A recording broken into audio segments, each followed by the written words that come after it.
just want to show you guys how to make our bowls for Monday's Bowl Making Madness.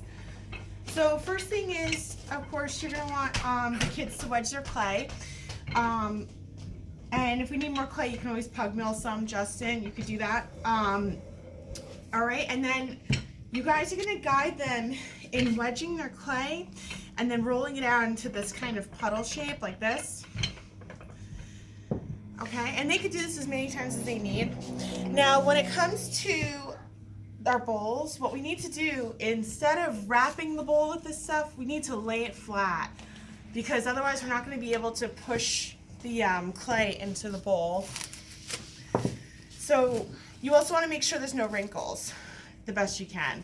So you want to do your very, very best to kind of lay it in here without there being wrinkles. Hi, Jackie. Okay. So there's a couple wrinkles in there. It's not the best because I'm rushing a little bit. But next thing I'm going to do is I'm going to make a circle in my clay that's a little bigger than the circle of my bowl. Okay? So this might be an area where you will be helping your students.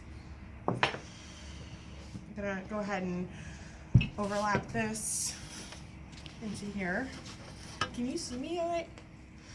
Okay, you're going to drape it to the top of the bowl.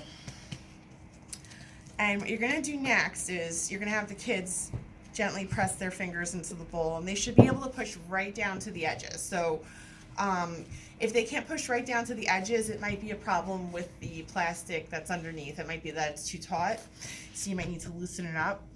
All right, and you want to protrude the edges all the way up to the edge of the bowl. Then you're going to give them one of these sponges. You're going to have them sponge across the whole inside, just like this.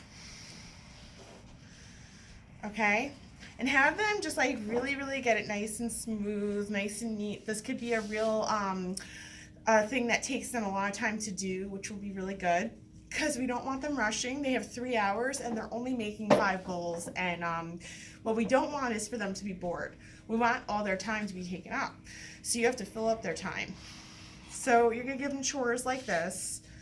So this could be like a little chore. I mean, it's something you want to do anyway as like a professional artist. You want your work to be nice and neat, you know?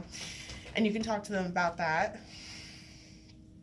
So what I'm gonna do now is I'm gonna move this so you can see what I'm gonna do. I'm gonna pop this over. This is gonna be a part where you probably have to help them. And you're gonna zip around the top edge, and you're gonna zip away that extra clay that's up there. I mean, you could do this also without tipping it over, but I think it might be a little easier to do it like this. Throw away your scraps. And this is also a part where you're gonna help them, because in order to pull this up without it falling out, you need, they're probably gonna need your help. So next thing they're gonna do is, they can use their sponge for this too. They're gonna kind of wipe their edges. Now, you just wanna make sure that the edge doesn't come over, because you're not gonna be able to pop it out. So you just wanna be really careful with that part. And you wanna encourage them to just get this part really smooth. So you're overseeing them, making sure they're doing really good work, really neat work. There's no reason that they should be working sloppy on this project. Because unfortunately at that age group, a lot of times their tendency is to rush. So we want to slow them down. So this is a great way to slow them down. So my bowl is really nice and smooth now. Okay, the last real step here is I think it's the most fun. So we have all these underglazes. What's that? Drying. Well, we're not going to dry first. We're going to stamp first. They're going to dry first. We're going to stamp first. So You might want to dry first. no, you're going to stamp first. Don't listen to the other voice. Okay? So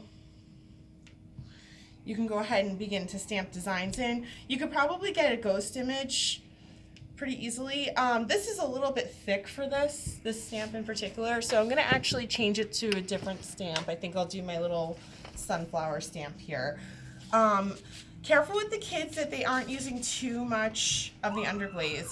Encourage them to use less is more.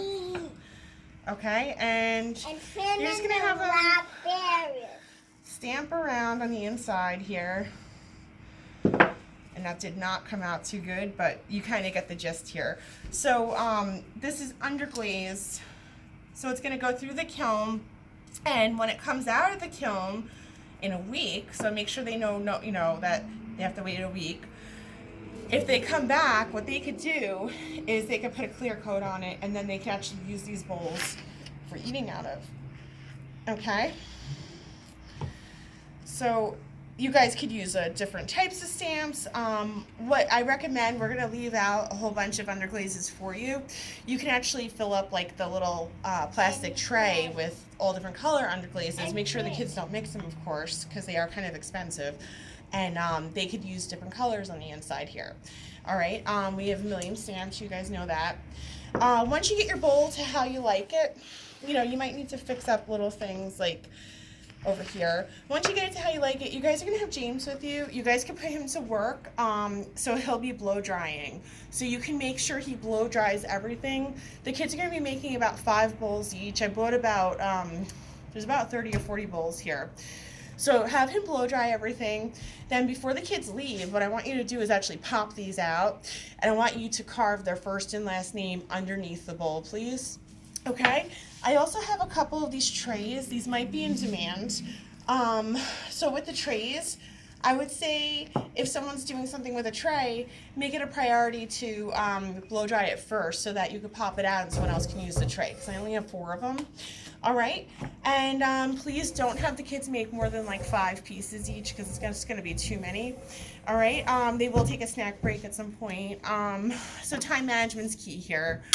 We're a text away if you need us, and good luck on Monday, okay? Thanks, guys.